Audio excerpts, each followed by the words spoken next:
I was kind of like informal intern in there, like learning office management and stuff.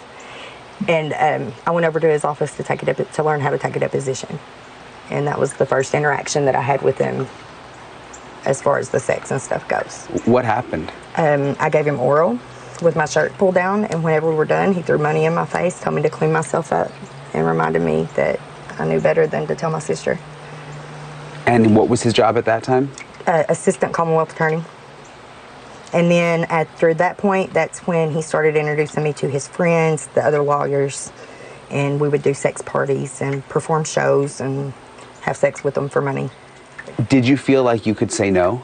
No. No.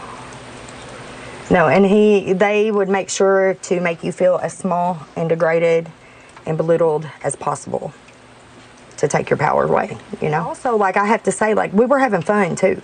You know, like, we were doing drugs, we was doing coke, doing a lot of cocaine, partying, you know? Like, it wasn't like they were just, like, they weren't raping, like, physically, like, you know, what people think about when they hear the word rape.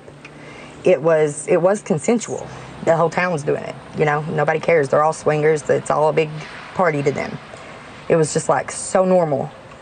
Did you ever have sex with him after he became judge? Yeah. Yeah. When he was the judge? Yes. I've had sex with him in the chambers. I've had sex with him upstairs. You had sex in the chambers? Yes.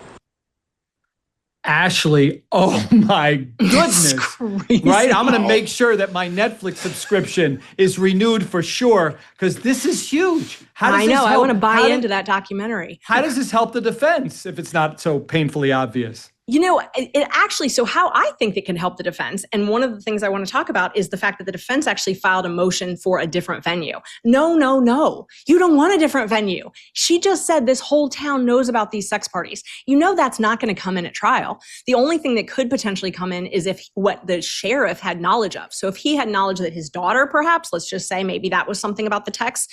If he had knowledge of something and that helped formulate whatever that heat of passion was, whatever his mens rea was, his thought process, that would be relevant. But all this other sex parties and everybody knows it? No. But listen to her. She says everybody in the town knows about it. So why do you want to change a venue when that jury pool is going to know all this stuff that you wouldn't be able to bring up in front of the jury because it's not relevant? The state's going to try and keep it out.